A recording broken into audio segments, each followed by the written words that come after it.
selaku pemateri kuliah umum pada sore hari ini. Acara inti yakni penyampaian kuliah umum oleh Dr. Asi Warman Adam APU dengan judul Historiografi G30S 1965 sampai dengan 2016 yang dilanjutkan dengan sesi diskusi dan penutup. Baik, langsung saja kita beranjak ke acara yang pertama, yaitu doa. Kepada hadirin dimohonkan untuk berdiri.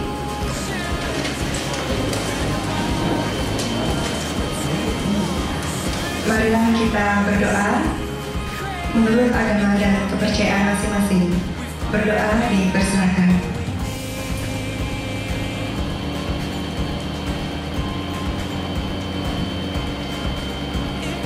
Berdoa dapat diakhiri. Hadirin dipersilakan untuk duduk kembali. Baik, langsung saja kita beranjak ke acara inti, yakni penyampaian kuliah umum oleh Dr. Asi Warman Adam APU yang akan dipandu langsung oleh moderator kita pada hari ini, yakni oleh Bapak Dr. Andus Himadi Paga MHU. Kepada Bapak dipersilakan untuk ke depan. Pertama-tama marilah kita panjatkan puji syukur kehadapan Tuhan Yang Maha Esa, Sang Yang Dewasa, karena berkat rahmat-Nya kita bisa berkumpul pada sore hari ini untuk mendengarkan kuliah umum yang akan disampaikan oleh Bapak Aswi Warman Adam, yaitu tokoh yang kita idam-idamkan agar bisa datang ke Undiksa, ternyata pada hari ini bisa terwujud. Bapak dan Ibu, saya tidak panjang lebar untuk memberikan pengantar lagi tentang beliau, karena beliau juga besok akan berbicara lagi dalam seminar yang kita akan lakukan pagi besok. Pada hari ini adalah kuliah umum untuk memberikan wawasan kepada kita, dosen dan mahasiswa, terutama dalam mahasiswa sejarah, termasuk alumni bapak-bapak yang hadir di ruangan ini. Ada beberapa alumni yang sudah mendahului datang, karena besok dia akan mengadakan reuni bersama-sama. Oleh karena itu, untuk mempersingkat waktu, Bapak dan Ibu serta yang lainnya, rasa hormat kami kepada Bapak Aswi adalah semoga kehadiran beliau pada hari ini akan memberikan inspirasi kepada kita bersama, terutama adalah terkait dengan bagaimana sesungguhnya liku-liku sejarah bangsa kita yang banyak dimanfaatkan oleh penguasa, sehingga kita sebagai guru bisa memberikan pencerahan kepada siswa dan mahasiswa terkait dengan pembelajaran sejarah yang kita lakukan dalam kehidupan sehari-hari kita. Oleh karena itu, maka waktu yang diberikan berapa di panitia sampai untuk penyampaian materinya 30 menit Bapak.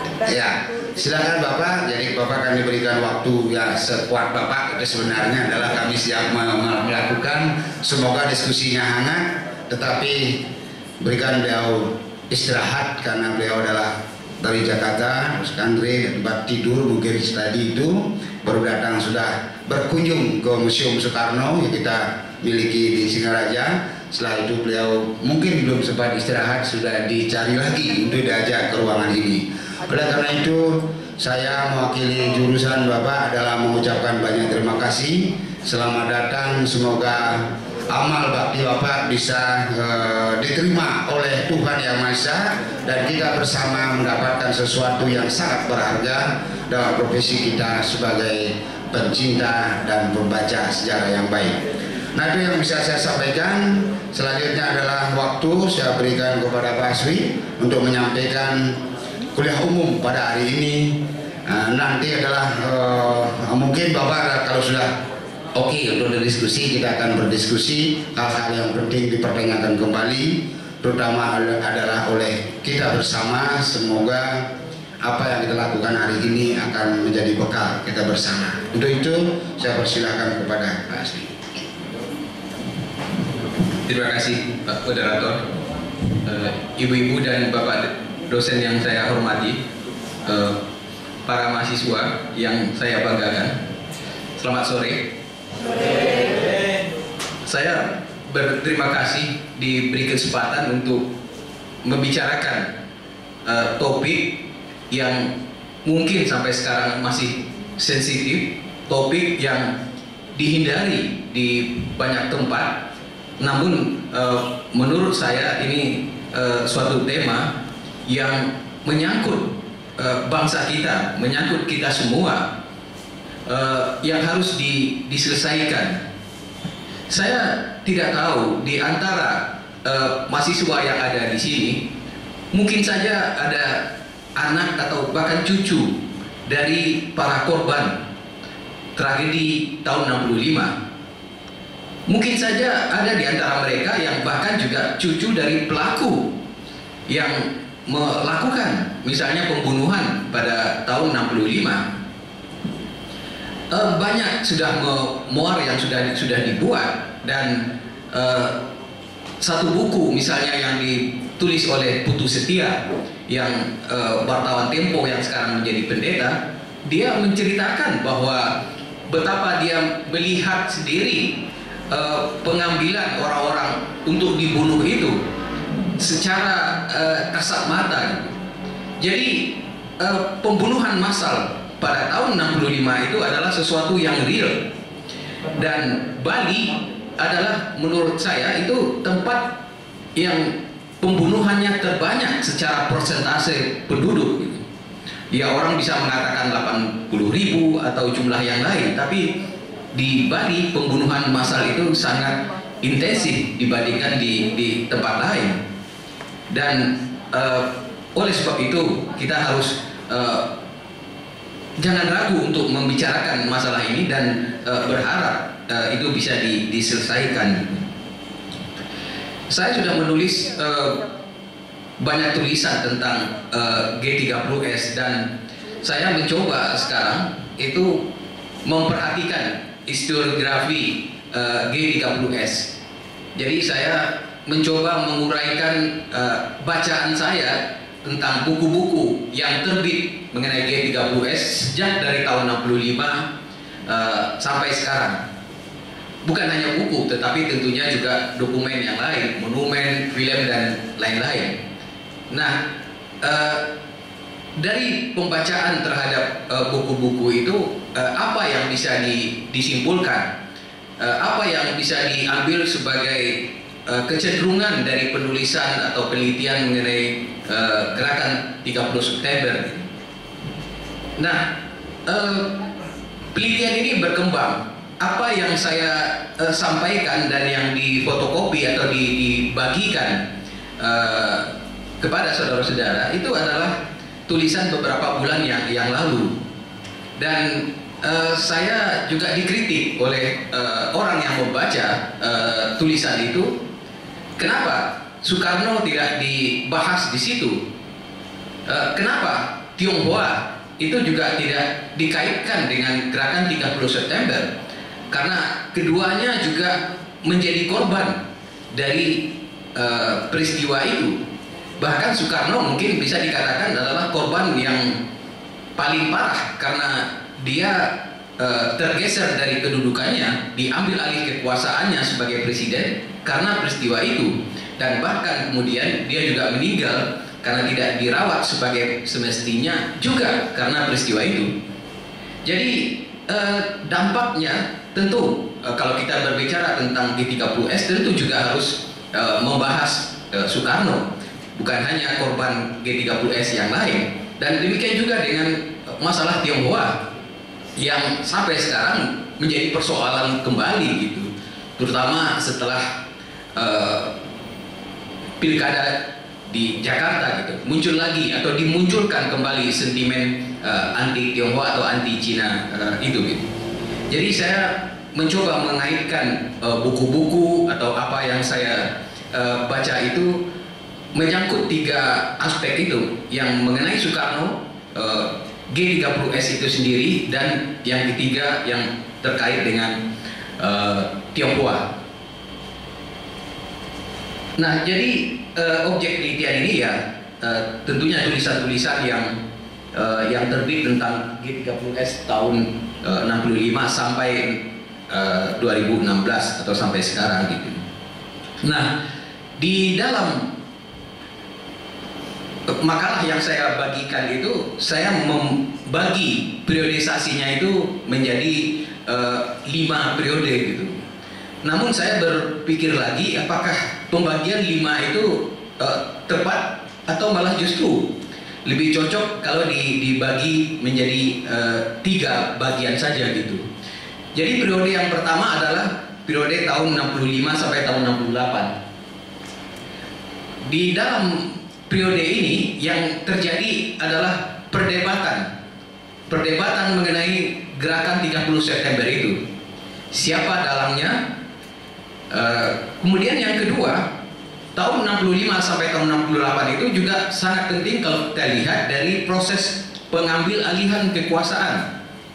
Karena dimulai dari 1 Oktober tahun 65 ketika Soeharto tidak datang ke Halim, Soeharto membantah perintah Soekarno untuk dipanggil ke Halim Perdana Kusuma sampai pada bulan Maret tahun 66 ia mendapat super semar, dan kemudian tahun 67 menjadi pejabat presiden sehingga akhirnya menjadi presiden penuh pada tahun 68. Jadi proses pengambil alihan kekuasaan itu berlangsung dalam waktu yang sangat panjang. Dan orang juga bisa menilai proses pengalihan kekuasaan itu sebagai apa yang disebut dengan kudeta Merangka. Kudeta Merangka adalah salah satu teori tentang dalang atau penyebab gerakan 30 September. Tetapi jelas ini mengandung kelemahan karena kudeta Merangka itu adalah teori atau analisis post factum. Jadi peristiwa itu sudah terjadi, kemudian baru digambarkan, dianalisis bahwa memang sejak dari 1 Oktober sampai tahun 68 itu berlangsung secara paradoksnya perlahan-lahan, karena kudeta itu jelas suatu tindakan yang cepat, yang sangat progresif, revisioner dan dalam waktu yang singkat. Tetapi kudeta Merangka secara paradoks itu memakan waktu yang sangat panjang. Nah, kita bisa melihat itu gitu, bahwa yang terjadi tahun 65 sampai tahun 68 itu sebagai apa yang disebut dengan kudeta Merangka tadi. Kemudian yang ketiga yang berkaitan dengan Tionghoa itu jelas gitu, keterkaitannya itu adalah karena di dalam peristiwa gerakan 30 September Tiongkok atau ERT itu dianggap terlibat gerakan 30 September. ERT itu dituduh membantu gerakan 30 September dengan persenjataan yang sangat-sangat besar, senjata yang cukup untuk 30.000 tentara Indonesia. Nah, tuduhan itu, keterlibatan itu pada gilirannya menyebabkan pemerintah Indonesia mengambil tindakan yang bukan saja menyangkut pembekuan hubungan dengan Tiongkok, tetapi juga mengambil keputusan-keputusan atau kebijakan yang sangat merugikan kelompok Tionghoa, seperti ketentuan untuk mengganti nama, walaupun ini secara undang-undang tidak diwajibkan, tetapi orang Tionghoa itu menjadi takut kalau tidak mengganti nama karena memang dianjurkan oleh pemerintah, anjuran yang setengah memaksa gitu. Nah, tapi kemudian juga diskriminasi itu terjadi terhadap kalangan Tionghoa dalam bidang pendidikan misalnya. Tidak semua orang Tionghoa meskipun cerdas itu bisa masuk perguruan tinggi negeri. Nah, semuanya itu terkait dengan apa yang disebut dengan tragedi tahun 65 ini. Saya bahas satu persatu. Periode yang pertama itu adalah perdebatan mengenai siapa dalang gerakan 30 September. Jadi buku yang pertama yang terbit setelah peristiwa itu adalah judulnya 40 Hari Kegagalan G30S. Jadi 1 Oktober sampai 10 November tahun 65. Buku itu diterbitkan atas prakarsa dari Jenderal Nasution. Jenderal Nasution pada saat itu mempunyai status yang menurut hemat saya boleh dikatakan sebagai jenderal tanpa senjata gitu. Dia boleh dikatakan setengah menganggur. Karena apa? Karena di sini saya catat itu ada tahun-tahun yang merupakan tahun sial bagi Jenderal Nasution. Tahun 52 ketika sebagai kasat dia dituduh Soekarno tersangkut di dalam peristiwa 17 Oktober tahun 52 ketika meriam atau moncong senjata itu dihadapkan ke istana, dan Jenderal Nasution itu dicopot dari kasat. Kemudian tahun 62 Nasution juga dicopot kembali dari kasat, diganti oleh Yani, karena Nasution dianggap orang yang mempunyai kedudukan yang mungkin bisa menggeser atau mengambil kekuasaan dari Soekarno. Dan kemudian yang ketiga tahun 72 Nasution diturunkan dari jabatan sebagai ketua MPRS oleh Soeharto. Nah, setelah tahun 62 tidak lagi menjabat sebagai kasat, maka Nasution itu berubah menjadi seorang sejarawan. Dia menulis buku sejarah perang kemerdekaan Indonesia secara bersama-sama. Secara bersama-sama maksudnya dia meminta kepada seluruh pangdam di seluruh Indonesia untuk mengirimkan tulisan-tulisan tentang perang kemerdekaan, dan kemudian itu disusun, disunting, dan kemudian menjadi apa yang disebut dengan karya Jenderal Nasution itu, yang terdiri dari berbanyak sekali jilidnya. Dan kemudian tahun 64 Jenderal Nasution juga menulis buku dengan mengumpulkan sejarawan dari UI, di antaranya juga Nugroho Noto Susanto dan lain-lain, itu untuk menanggapi buku yang ditulis oleh kelompok kiri, oleh Front Nasional tentang revolusi.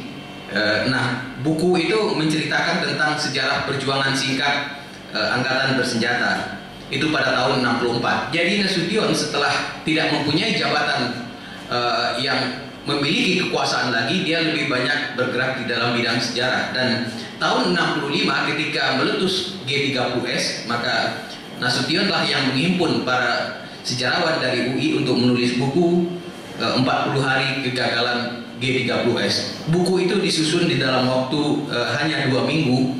Jadi kita bisa bayangkan kualitas buku itu, buku yang dikerjakan dengan tergesa-gesa, walaupun ternyata dicetak sampai 100.000 eksemplar. Nah, buku itu jelas menuduh bahwa PKI berada di balik gerakan 30 September tahun 65. Itu fase yang pertama, buku yang pertama. Nah, buku yang kedua yang terbit juga di dalam periode perdebatan ini adalah apa yang kita kenal dengan Cornell Paper. Cornell Paper itu baru muncul di koran Washington Post itu pada bulan Januari tahun 66. Jadi ada sebuah artikel yang mengatakan bahwa di Cornell itu ada penelitian mengenai G30S yang dilakukan oleh Ben Anderson dan kawan-kawan.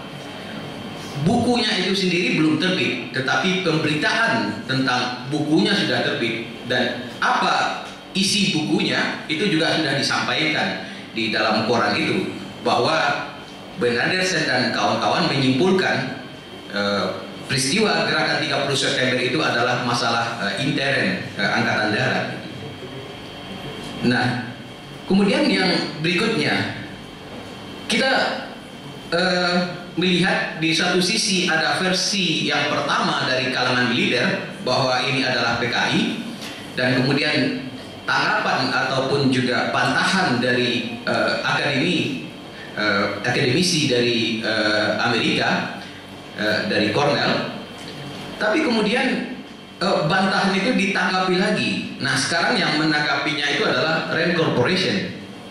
Rand Corporation adalah satu lembaga think tank di Amerika yang dikenal karena kedekatannya dengan dinas rahasia Amerika. Nah, ketika Majen Soeharto bukan Soeharto, itu gubernur sekuat itu datang ke Amerika, dia diberitahu oleh Guy Parker, seorang Yahudi Ceko yang sudah jadi warga negara Amerika, tentang Cornell Paper dan mengusulkan supaya dibuat buku tandingan dari Cornell Paper itu. Oleh sebab itu Soeharto itu kemudian mengirim Nugroho Noto Susanto, sejarawan yang kebetulan juga istri dari Nugroho Noto Susanto ini adalah keponakan dari Mayor Jenderal Soeharto ini. Dan kemudian seorang lagi Letnan Kolonel Ismail Saleh yang menjadi seorang jaksa penuntut di dalam Mahkamah Militer luar biasa. Kedua orang ini dikirim karena kapasitasnya Nugroho sebagai sejarawan dan Ismail Saleh sebagai bekas auditor atau penuntut di dalam Mahkamah Militer luar biasa, bertujuan untuk menjelaskan bahwa masalah G30S sudah diselesaikan secara hukum di Indonesia melalui apa yang disebut dengan Mahkamah Militer luar biasa. Dan Nugroho Noto Susanto juga menekankan bahwa tidak mungkin kalau peristiwa G30S itu hanya dilakukan oleh tentara, karena di situ juga ada biro khusus PKI. Nah, kedua orang itu dibantu oleh Guy Parker, walaupun nama Guy Parker ini tidak dicantumkan di dalam buku ini, untuk menulis buku The Coup Attempt of September 30 Movement in Indonesia, yang kemudian juga akhirnya diterjemahkan juga ke dalam bahasa Indonesia. Nah, buku ini diterbitkan tahun 68.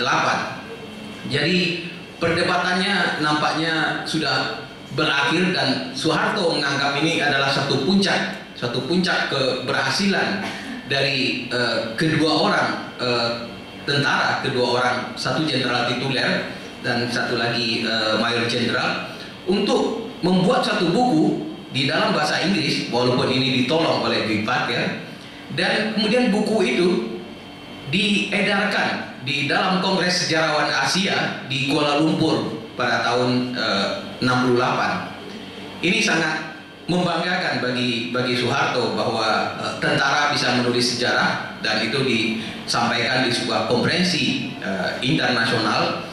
Dan pada saatnya nanti kedua orang itu, Nugroho maupun Ismail Saleh, akan diangkat menjadi menteri oleh Soeharto sebagai balas jasa. Jadi dari sini terlihat bagaimana ya perdebatan itu sangat-sangat sederhana, bahwa satu mengatakan PKI, satu mengatakan ini persoalan tentara, tapi kemudian dibantah lagi secara internasional, artinya ditulis dalam bahasa Inggris bahwa ini iya memang PKI, walaupun di situ ada unsur tentaranya. Nah, kemudian pada periode yang berikutnya, periode kedua tahun 68 sampai 98, selama 30 tahun itu terjadi monopoli sejarah dan monopoli kekuasaan. Monopoli sejarah dalam arti bahwa hanya sejarah versi pemerintah yang boleh diterbitkan ataupun diajarkan di sekolah.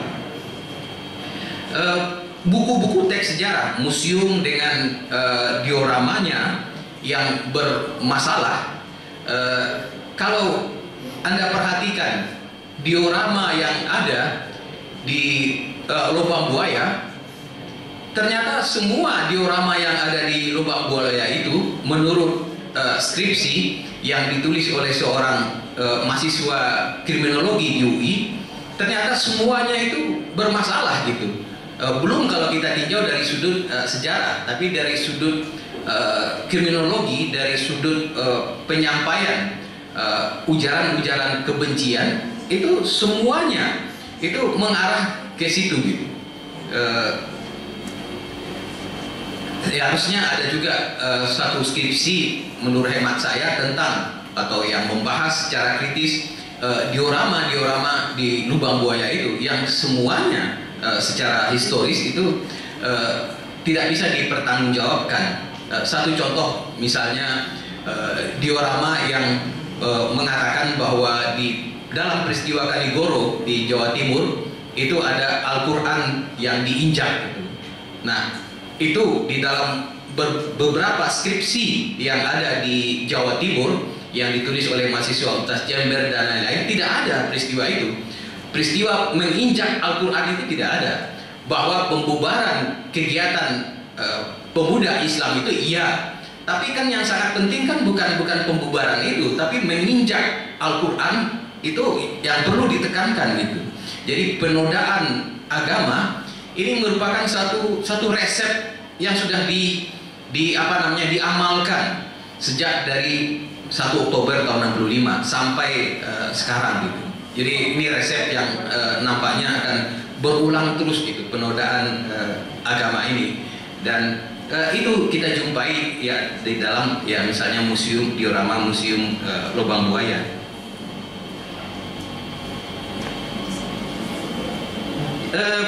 Peringatan hari diorama itu jelas dirubah, disesuaikan dengan kepentingan penguasa gitu. Misalnya diorama yang ada di Monas sebelum tahun 65 ketika dipersiapkan oleh atau dirancang pada masa Soekarno, ada diorama misalnya tentang hari lahir Pancasila 1 Juni. Dan ketika Monas itu diselesaikan pembangunan dioramanya pada masa Soeharto, diorama 1 Juni itu diganti dengan 1 Oktober tahun 65, hari kesaktian Pancasila gitu. Ada lagi diorama yang dihilangkan, misalnya diorama tentang Ganevo, Games New Emerging Forces. Ini diorama yang menurut hemat saya sangat penting gitu, suatu pesta olahraga dunia yang bisa diselenggarakan oleh Indonesia di dalam waktu hanya 100 hari persiapannya. Ini suatu hal yang luar biasa, diikuti oleh puluhan negara di dunia gitu. Dan itu dihilangkan di dalam sejarah, tidak ada dioramanya misalnya di Monas gitu. Nanti kita bisa bicara lagi tentang apa sebetulnya makna dari Ganevo itu pada tahun 63 gitu. Nah, kemudian yang lain itu adalah bahwa pada masa tahun 68 sampai tahun 98 itu terjadi desoekarnoisasi gitu. Nah, desoekarnoisasi ini sangat penting. Kenapa? Karena pemerintah yang berkuasa itu merasa bahwa legitimasi Soekarno itu harus dirubuhkan gitu. Karena dengan demikian mereka baru bisa berkuasa dengan nyaman tanpa ada tandingan atau saingan dari tokoh yang lain gitu. Nah, kita tahu bahwa juga yang menarik itu adalah bahwa ditemukan juga bundel, ada 8 bundel catatan perawat Soekarno di Wisma Yaso. Jadi ada 8 bundel catatan perawat itu melaporkan tentang apa yang terjadi dari hari ke hari di dalam mengenai kesehatan Soekarno dan perawatan Soekarno, obat apa saja yang diberikan kepada Soekarno gitu. Nah, jadi ini sekarang menjadi jelas, menjadi ketika bahwa ada arsip-arsip yang baru yang ditemukan gitu. Nah, kemudian yang lain yang mengenai Tionghoa. Mengenai Tionghoa juga terjadi kebijakan untuk mengganti nama, dan kemudian juga bukan hanya itu, kebijakan terhadap anti Tionghoa ini dimulai dari Simposium Angkatan Darat pada tahun 66. Di dalam simposium itu diputuskan itu untuk mengganti kata Tiongkok, untuk mengganti kata Tionghoa menjadi Cina gitu. Tujuannya apa? Tujuannya supaya orang-orang Tionghoa itu jangan merasa superioritas dibandingkan orang-orang yang bukan Tionghoa. Itu di dalam kesimpulan Simposium Angkatan Darat pada tahun 66, dan ini diresmikan di dalam keputusan kabinet, di dalam keputusan Presidium Kabinet yang tentang pemutusan penggantian nama Tiongkok dan Tionghoa itu menjadi Cina gitu. Nah, ini adalah suatu penggantian, suatu kebijakan yang bukan sekedar kebijakan bahasa, tetapi kebijakan yang mengatur suatu kelompok yang sangat politis dan yang juga sangat merendahkan suatu kelompok tertentu di Indonesia. Dan kemudian juga pada periode ini, pada tahun 68 sampai tahun 98 itu terjadi juga apa yang disebut dengan kerja paksa di Pulau Buru. Jadi orang-orang yang berada di dalam tahanan pada saat itu, para tahanan politik pada saat itu dibuang ke Pulau Buru tahun 69 selama sekitar 10 tahun. Dan kita tahu juga pada saat yang bersamaan dilakukan ketentuan-ketentuan yang bersifat diskriminatif, yaitu mereka yang terlibat G30S maupun para keluarganya itu tidak dibolehkan menjadi pegawai negeri dan anggota ABRI. Sedangkan bagi mereka yang sudah menjadi pegawai negeri itu dilakukan bersih lingkungan setiap tahunnya ataupun juga litsus, penelitian khusus bila ingin menduduki jabatan tertentu. Jadi periode propaganda terhadap bahaya PKI atau bahaya laten PKI ini dilakukan secara terus-menerus, merupakan propaganda yang abadi dari tahun 65 sampai tahun 90-an. Pembuatan museum pun juga tidak dilakukan seketika gitu. Jadi misalnya museum pengkhianatan PKI itu baru didirikan pada tahun 93, sudah beberapa puluh tahun sesudah tahun 65 gitu. Dan pada saat itu ketika Beni Murdani menjadi panglima, maka yang sangat menonjol itu adalah suatu upaya untuk menekan apa yang disebut dengan bahaya yang berasal dari kelompok ekstrim kanan, kelompok Islam, dan kelompok ekstrim kiri, yaitu yang terlibat G30S. Nah, di samping itu juga dibuat suatu museum Waspada Purbawisesa yang menggambarkan kelompok-kelompok kanan atau kelompok Islam garis keras yang dianggap juga berbahaya bagi Indonesia. Kemudian sampai berikutnya pada periode yang baru sekarang, setelah Soeharto tidak lagi menjadi presiden, pada era reformasi ini terjadi banyak sekali perubahan. Kita melihat korban mulai bersuara, terutama melalui penelitian sejarah lisan. Kemudian terbitnya banyak buku. Yang berikutnya adalah munculnya yang sangat penting adalah narasi baru mengenai G30S. Kalau pada masa Orde Baru yang ada itu hanya buku putih yang menceritakan dalangnya adalah PKI, maka pada tahun 2008 itu muncul menurut hemat saya narasi baru yang merupakan tandingan dari versi resmi pemerintah, yaitu buku Dalih Pembunuhan Massal yang ditulis oleh John Rosa.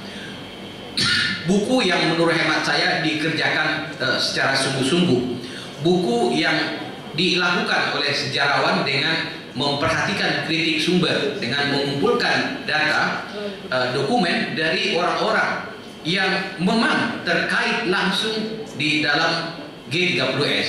Jadi misalnya orang yang menjadi anggota Biro Khusus PKI, orang yang mengetik pengumuman G30S di Halim pada tanggal 30 September dan 1 Oktober tahun 65, dan juga kesaksian ataupun tulisan dari Suparjo, Brigjen Suparjo yang memang melakukan operasi pada tanggal 1 Oktober tahun 65 itu. Jadi menurut saya buku yang ditulis oleh John Rosa itu adalah secara historis buku yang dapat dipertanggungjawabkan, dan sampai saat ini saya menilai bahwa itu versi yang mungkin bisa kita katakan sampai saat ini yang lebih tepat daripada versi Orde Baru. Kemudian pada masa berikutnya kita tahu juga selain dari yang menyangkut gerakan 30 September, yang terjadi juga adalah munculnya film yang sangat monumental juga ketika memperlihatkan pelaku itu mengaku, walaupun itu hanya film, yaitu film yang dibuat oleh Joshua Oppenheimer. Ada dua film, yaitu film Senyap dan film Jagal, yang keduanya menurut saya menarik perhatian baik di Indonesia maupun juga di luar negeri tentang peristiwa ini.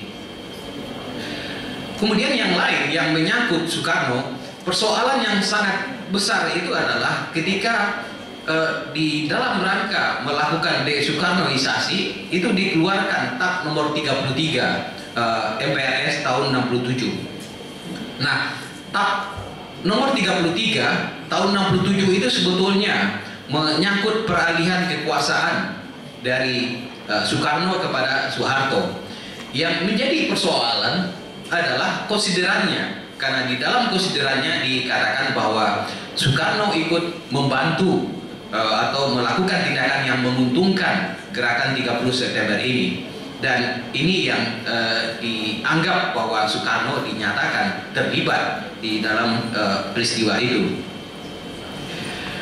Yang menarik adalah bahwa upaya-upaya yang dilakukan oleh berbagai pihak untuk menyelesaikan masalah ini, upaya-upaya untuk merehabilitasi nama baik Soekarno ini berjalan cukup panjang, dan saya melihat bahwa perjalanan ini memakan waktu puluhan tahun gitu, karena pada tahun 70 misalnya Komkamtib itu melarang peringatan hari lahirnya Pancasila tahun 70, baru pada tahun 2016 diakui kembali. Jadi 46 tahun menunggu untuk menyatakan kembali bahwa 1 Oktober itu adalah hari lahir Pancasila. Dan ini jelas suatu perjuangan yang sangat melelahkan gitu. Kenapa? Karena saya sendiri sejak era reformasi itu selalu mengatakan siokianya tanggal 1 Juni itu dinyatakan sebagai hari lahir Pancasila. Karena apa? Karena memang Soekarno yang berpidato tentang dasar negara, tentang ideologi negara itu pada tanggal 1 Juni. Sedangkan nama lain yang diajukan oleh rezim Orde Baru, baik Supomo maupun Muhammad Yamin, itu tidak berpidato tentang dasar negara, tapi tentang aspek yang lain.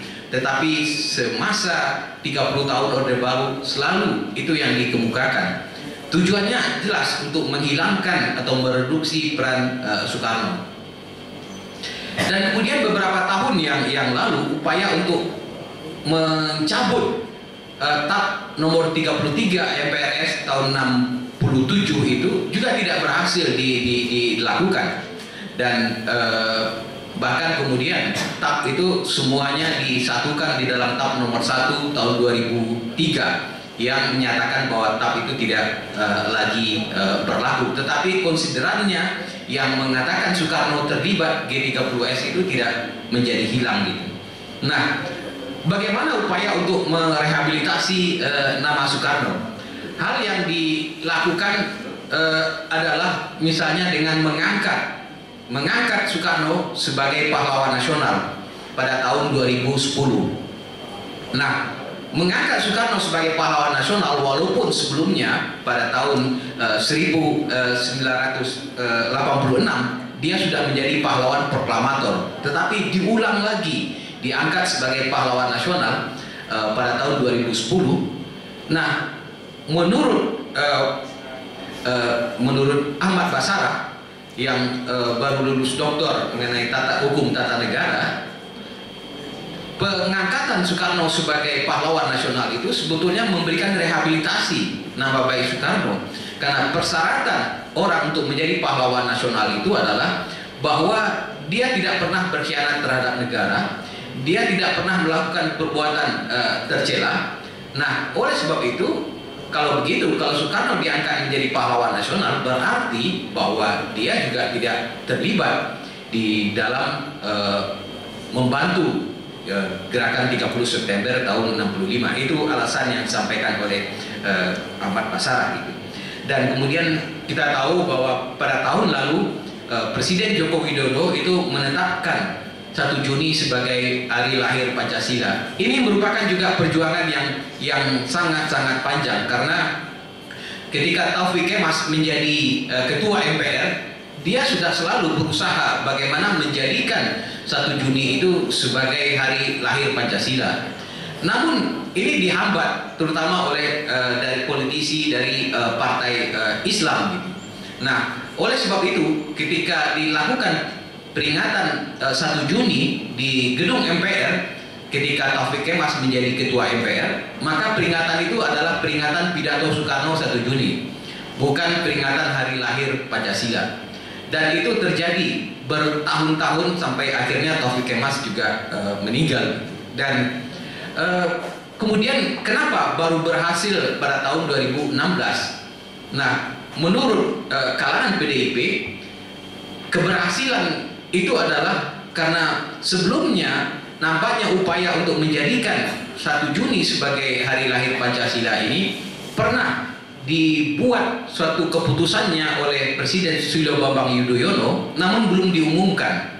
Nah, ketika itu seorang anggota MPR, A.M. Fatwa, itu menulis surat kepada Presiden SBY dan mengatakan kalau Presiden SBY menandatangani keputusan itu, maka nanti akan ada protes yang sangat keras dari kalangan Islam. Karena kalangan Islam tentu juga akan menuntut supaya 22 Juni itu juga dinyatakan sebagai Hari Piagam Jakarta gitu. Dan Presiden SBY kemudian mengurungkan keputusannya untuk menetapkan 1 Juni sebagai hari lahir Pancasila. Dalam keadaan terkatung-katung itu, maka dari kalangan PDIP nampaknya dukungan yang sangat dibutuhkan adalah dari pihak Islam. Kalau pihak Islam yang mengusung usulan itu, tentunya orang-orang seperti A.M. Fatwa ini tidak menolak. Dan dukungan itu ternyata, atau usulan itu ternyata disampaikan oleh Ketua PBNU yang mengusulkan supaya 1 Juni itu dijadikan sebagai hari lahir Pancasila. Kenapa NU mendukung 1 Juni sebagai hari lahir Pancasila? Yang pertama memang karena sikap PBNU yang belakangan ini nampaknya lebih pro kepada pemerintahan yang sedang berkuasa. Itu yang pertama. Tapi yang kedua juga karena pihak NU ini merasa berutang budi kepada PDIP. Utang budi dalam bidang sejarah itu. Apa utang budi itu? Adalah ketika kalangan NU mengusulkan supaya tanggal 1 Muharram, supaya tanggal 1 Muharram itu adalah satu tanggal di dalam tahun baru Islam, itu dijadikan sebagai hari santri. Usulan itu disampaikan oleh kalangan NU. Tapi macam persoalan ketika itu muncul gitu. Ketika 1 Muharram dijadikan hari santri, 1 Muharram itu pasti jatuhnya tidak pada tanggal yang sama, pada tanggal Masehi gitu. Jadi kalau begitu tanggalnya kan pasti berbeda-beda setiap tahun, dan itu akan merepotkan untuk merayakan gitu. Tapi kemudian PDIP menyarankan kepada PNU ada tanggal yang lain yang layak dipilih, yaitu pada bulan Oktober tahun 45, yaitu Kiai Haji Hasyim Asy'ari itu mengeluarkan apa yang disebut dengan resolusi jihad. Resolusi jihad itu adalah bahwa ketika itu pihak NU mengatakan bahwa kalau orang pihak penjajah itu menyerang kita, itu wajib hukumnya untuk melawan gitu, di dalam radius sekian kilometer gitu.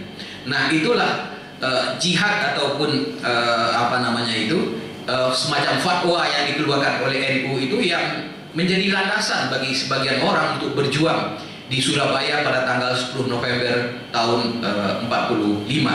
Jadi tanggal itu kemudian yang dipilih sebagai hari santri atas usulan PDIP gitu. Dan kemudian sebagai terima kasih pihak NU mengusulkan 1 Juni sebagai hari lahir Pancasila. Ini saya ceritakan ini untuk memperlihatkan bahwa sejarah itu juga politik sejarah gitu. Jadi ada kompromi, ada negosiasi di dalam pengusulan pahlawan itu juga demikian gitu. Jadi itu terjadi. Jadi sejarah itu bukan hanya semacam pengajaran ilmu yang terkait dengan masa lalu, tapi juga berhubungan dengan sangat-sangat berhubungan dengan kepentingan politik sekarang. Dan banyak cerita yang lain yang bisa mengungkapkan hal ini gitu. Kemudian yang lain lagi tentang pelurusan sejarah. Saya mengungkapkan atau menekankan tentang pentingnya pelurusan sejarah ini sejak era reformasi. Walaupun bukan saya yang pertama kali memakai kata ini. Mungkin yang lebih dahulu dari saya itu BM Diah. BM Diah itu menulis buku judulnya Meluruskan Sejarah gitu. Jadi ada orang yang lebih dahulu dari saya. Tetapi sejak tahun 98 mungkin saya yang cukup gencar untuk menyampaikan gagasan ini, walaupun juga tidak disetujui oleh sebagian kalangan sejarawan. Karena apa? Karena apakah bisa sejarah itu diluruskan? Dan kalau sudah diluruskan, apa tidak bengkok lagi gitu? Nah, jadi ini kan pertanyaan-pertanyaan yang bagi saya yang bisa dijawab bahwa bagi para korban istilah pelurusan sejarah itu membawa satu harapan gitu. Bagi para korban, bagi para penyintas atau survivor, istilah pelurusan sejarah itu menjadi healing, menjadi obat bagi mereka atas penderitaan yang dialami selama puluhan tahun gitu. Bahwa nama baik mereka mungkin pada suatu saat akan direhabilitasi dan seterusnya gitu. Jadi saya menyadari kekurangan ataupun kelemahan dari istilah itu, namun saya menganggap ini sesuatu yang perlu terus dipakai selama masih berguna. Dan saya juga melihat bahwa berbagai stigma, berbagai upaya yang dilakukan untuk meluruskan sejarah ini juga dilakukan oleh banyak pihak. Di antaranya pihak Angkatan Udara Republik Indonesia. Pihak AURI, terutama melalui purnawirawannya itu menyadari betul bahwa pada masa Orde Baru mereka adalah suatu angkatan yang mungkin tidak disenangi oleh Soeharto gitu, karena dianggap terlibat di dalam gerakan 30 September, bahkan dicap bahwa Halim itu adalah sarang gerakan 30 September. Dan ketika Soeharto jatuh, yang pertama kali dilakukan oleh PP AURI, Persatuan Purnawirawan AURI, adalah menulis buku untuk meluruskan masalah itu, bahwa tidak benar Halim itu menjadi sarang dari PKI, karena lubang buaya itu bukan di Halim, lubang buaya itu di Pulau Gede gitu. Itu menurut buku yang mereka keluarkan. Dan PP AURI ini juga yang mempunyai prakarsa di dalam hal ini, Bapak Saleh Basarah, yang menelpon Menteri Pendidikan dan Menteri Penerangan pada saat itu untuk meminta supaya film pengkhianatan G30 SPKI itu tidak diputar lagi, karena dengan alasan film itu juga mendiskreditkan AURI, karena menyebut di situ Halim itu adalah sarang G30S. Dan sejak itu film itu dihentikan di televisi. Dan kemudian yang lain juga yang terjadi juga pada era reformasi ini adalah penerbitan berbagai buku yang menurut hemat saya, buku-buku yang bukan menurut hemat saya, yang buku-buku yang terlarang pada masa Orde Baru gitu. Buku-buku yang tidak mungkin bisa terbit pada masa Orde Baru gitu. Nah, buku-buku itu misalnya buku Robert Cribb, Pembunuhan Massal di Jawa Bali, dan kemudian buku Jeffrey Robinson tentang pembantaian di Pulau Dewata, buku yang sangat menceritakan tentang pembunuhan di Pulau Bali. Dan buku-buku yang lain. Nah, kebetulan saya menjadi orang yang menilai naskah-naskah yang akan diloloskan oleh program Ford Foundation itu, sehingga bagi saya sangat-sangat penting untuk bisa terbit buku-buku mengenai G30S itu. Bukan hanya itu, saya juga meloloskan buku misalnya yang ditulis oleh Dede Utomo tentang gaya Nusantara gitu, karena buku itu juga perlu diketahui oleh masyarakat Indonesia. Nah, terus selanjutnya mengenai aspek apa saja dari gerakan 30 September 65 itu. Yang pertama, paling tidak G30S itu menyangkut peristiwa yang terjadi pada tanggal 30 September tahun 65 malam atau dini hari pada tanggal 1 Oktober, yaitu terbunuhnya 6 orang jenderal Angkatan Darat. Dan saya mengatakan bahwa proses ini sudah selesai, bahwa para pelaku pembunuhan terhadap jenderal itu ada puluhan orang, itu sudah diadili di Mahkamah Militer Luar Biasa atau Mahkamah Militer Tinggi, dan mereka hampir semua dijatuhi hukuman mati. Jadi jelas sangat tidak tepat kalau pihak Angkatan Darat mengatakan bahwa ada 6 orang jenderal kami yang terbunuh, tapi kan mereka sudah diadili dan ada puluhan orang yang diadili dan juga dihukum mati. Nah, secara hukum sudah ditegakkan. Kenapa harus menganggap bahwa pembunuhan massal sebanyak 500.000 itu adalah semacam pembalasan dendam dari terbunuhnya 6 orang jenderal? Ini menurut hemat saya tidak tepat sama sekali gitu. Kalau dianggap, sekali lagi, walaupun jelas bahwa pembunuhan massal itu tidak sepenuhnya dilakukan oleh Angkatan Darat. Pada berbagai tempat ada operasi militer, tapi pada tempat yang lain ada gerakan yang dilakukan oleh para kelompok pemuda, terutama pemuda Islam gitu, dan pemuda agama lain juga kalau di Bali gitu. Nah, jadi peristiwa pembunuhan terhadap 6 jenderal itu sudah selesai. Dan yang kedua adalah pengambil alihan kekuasaan terhadap Presiden Soekarno. Dan saya katakan itu kalau kita merunut atau memakai teori kudeta Meraka itu tahun 65 sampai tahun 68. Walaupun sebetulnya pada bulan Maret tahun 66 kekuasaan itu sebetulnya sudah diraih oleh Soeharto gitu. Dan bahkan kalau kita lihat perkembangannya, kita akan memulai pada tanggal 1 Oktober tahun 65. Soeharto menolak untuk datang ke Halim pada tanggal 1 Oktober tahun 65. Seandainya Soekarno seorang yang militer, dia akan memecat Soeharto pada saat itu. Kenapa tidak datang ke Halim? Dan mungkin sejarah Indonesia akan berubah, tidak seperti ini kalau Soeharto dipecat pada tanggal 1 Oktober itu. Tetapi Soekarno kan tidak menganggap Soeharto ini sebagai orang yang berbahaya, dia biarkan saja gitu. Ini menurut hemat saya kekeliruan Bung Karno pada tanggal 1 Oktober, yang diulang lagi kekeliruan itu oleh Bung Karno pada tanggal 11 Maret tahun 66 ketika Soekarno mengeluarkan surat perintah 11 Maret tahun 66 yang di situ menyatakan mengambil segala tindakan yang dianggap perlu. Ini kan memberikan cek kosong kepada seorang militer. Seharusnya tidak boleh seperti itu. Harusnya tugasnya sangat rinci seperti yang biasa di kalangan kemiliteran gitu. Nah, yang ingin saya katakan lagi bahwa tanggal 1 Oktober itu terjadi pembangkangan, Soeharto tidak datang ke Halim.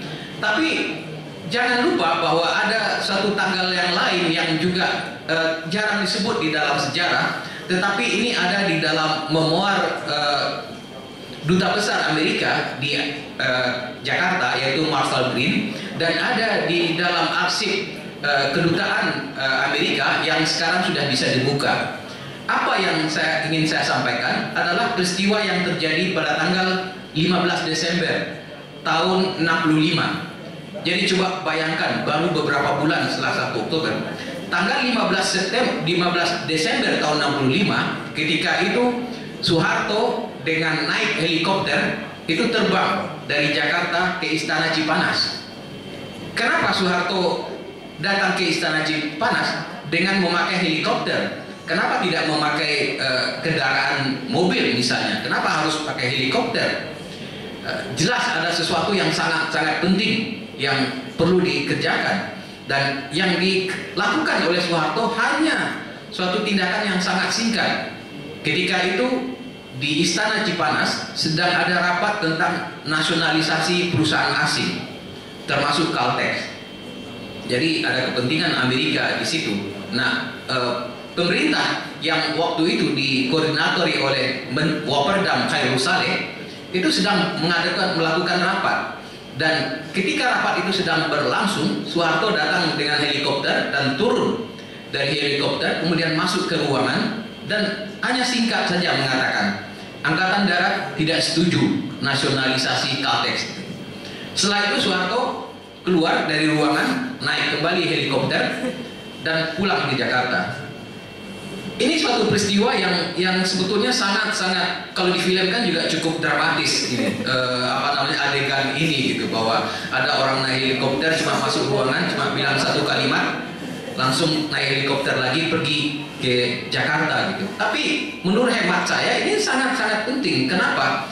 Ketika itu sudah terjadi dualisme kekuasaan, dan siapa yang menyuruh Soeharto untuk datang ke Cipanas? Soekarno jelas tidak. Soekarno tentu setuju nasionalisasi asing.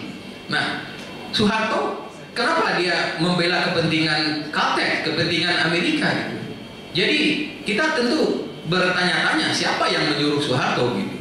Nah, untuk melakukan apa yang terjadi pada tanggal 15 Desember tahun 65 itu, pada tanggal ketika belum ada Super Semar gitu. Jadi ini menurut hemat saya satu peristiwa yang mungkin dianggap kecil di dalam sejarah, tapi ternyata sangat signifikan juga untuk analisis kita gitu. Nah, menyangkut komoditas-komoditas yang sama gitu. Dan kita juga bisa berbeda pendapat atau berlawanan dengan Tiongkok, misalnya menyangkut sengketa di Laut Cina Selatan misalnya gitu. Jadi hendaknya Tiongkok itu dibedakan dengan masalah Tionghoa yang ada di Indonesia. Jadi saya sampai kepada kesimpulan, kalau masalah yang terjadi pada tahun 65 itu sebetulnya bukan masalah ideologi banget gitu. Jadi bukan masalah anti komunis dan lain-lain. Kalau masalah yang pertama dan utama itu adalah masalah kekuasaan. Bagaimana mengambil kekuasaan itu walaupun berlangsung bertahun-tahun, selama 3 tahun. Jadi ya kenapa persoalan itu tidak kita selesaikan sekarang? Kita melihat dengan perspektif semacam itu. Terima kasih. Selamat sore.